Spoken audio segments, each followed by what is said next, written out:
3,000 years of longing? More like 3,000 years of wanting this movie to end. Apologies, had to get you on the hook. This movie's not that bad. It's just not that great either. Director George Miller's back, baby! You may know him as the director of Mad Max, or other Mad Max movies. I digress. Let's talk about what's that little boy who somehow snuck into my studio? Oh my god, you're Tilda Swinton. Such a transformative actress. What do you want? That's a good point. Tilda's saying you should subscribe to my channel, Adam Does Movies, because I post tons of movie reviews and other movie-related content each and every week here. Tilda, I'd love for you to stay. You can show yourself out.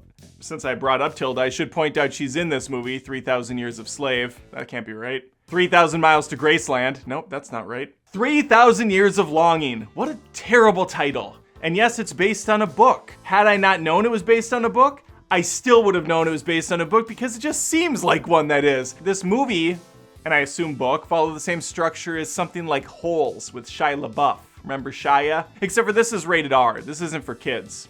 Which is weird because it feels like it could have been a movie for kids. Tilda plays a lonely scholar on her way to Istanbul to give some boring ass lectures. During her stay there, she checks out the local bazaar, even heads into a shop or two, and comes upon a beautiful blue thing of sorts, a vial, a vase, or vase, if you will. Inside of this is an extra special prize, and it's not liquor, it's not spices, it's a jinn. What's a jinn, you ask? Well, it's like a genie, but with a different name. The jinn is played by Idris Elba, who once again proves there's nothing he can't do. His chemistry with Matilda, long form of Tilda, I'm guessing, that's probably not right, is paramount to this movie's success, and in that aspect, it kind of succeeds.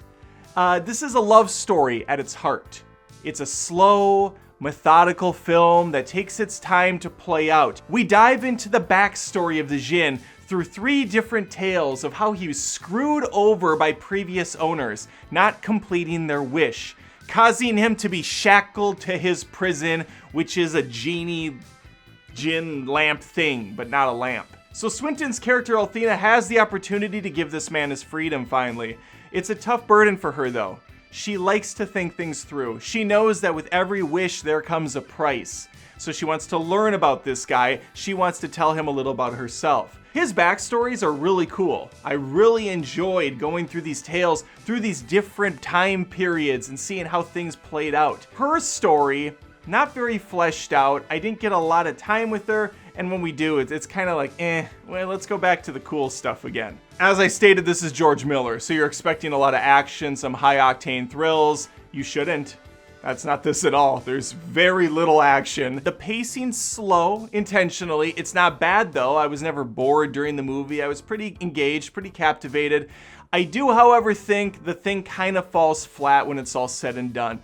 It's building up to a crescendo that never really hits. Visually speaking, it's a mixed bag. Again, with Miller and Fury Road, I thought the thing was insanely good looking from beginning to end. Here, it's very hit and miss. Some of it does look gorgeous. He does some cool stuff with the cameras. Other times, though, it's pretty bad. Like, Swinton's clearly in front of a green screen multiple times in this. Some of the CG is just ugly looking. The effects didn't really mesh that well for me. I mentioned this could have been more of an all-ages film because I think story structure-wise, it does speak to a wider audience. But Miller went for R, so we do get some blood, a tiny bit of over-the-top violence, good amount of nudity, not the kind I'm really into, but if you're looking for some thick gals, and not the THICC. No, this is full THICK. These are big girls. I mean, there's one scene where they all kind of just puppy pile together and you're thinking, I don't know if this is a butt or an arm. It's just a lot of rolls going on and I'm not there for it. Music's whimsical. I'm a sucker for whimsy in my life. I don't get enough of it. Runtime for this thing is 1:48. It's not too long. It does feel really long though towards the end. It almost has a Lord of the Rings Return of the King-esque ending where it keeps fading to black. It doesn't know when to end. And there were multiple moments where I was like, well, this is a shitty ending, but I'm kind of okay with it cutting off. But then nope, we get another one, another one, and another one, another one. It's like, come on. Freaking figure it out, Miller. I just didn't get the feels I think he was going for. It's almost like it was up its own ass a little too much, a little too impressed with itself. for this to really be a wow. Instead, it just kind of fizzles for me. Not bad. Definitely would watch it on streaming. I don't think you need to rush out and see this in theaters by any means. But yeah, I would give it a shot. Unless everything I'm saying sounds good to you, especially the gals in the picture, then bon appetit. Bon appetit.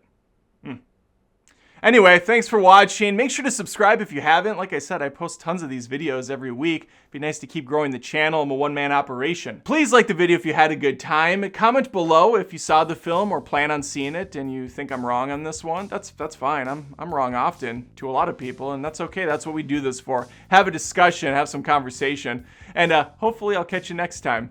Take care. I know, Tilda. Yeah, I agree. Another missed opportunity to play Genie in a Bottle by Christina Aguilera. Since you're still here, maybe think about joining me on Patreon at patreon.com/AdamDoesMovies. I have a $1 tier, $5, $20. You can say, Adam, I think you're great. Here's a cup of coffee.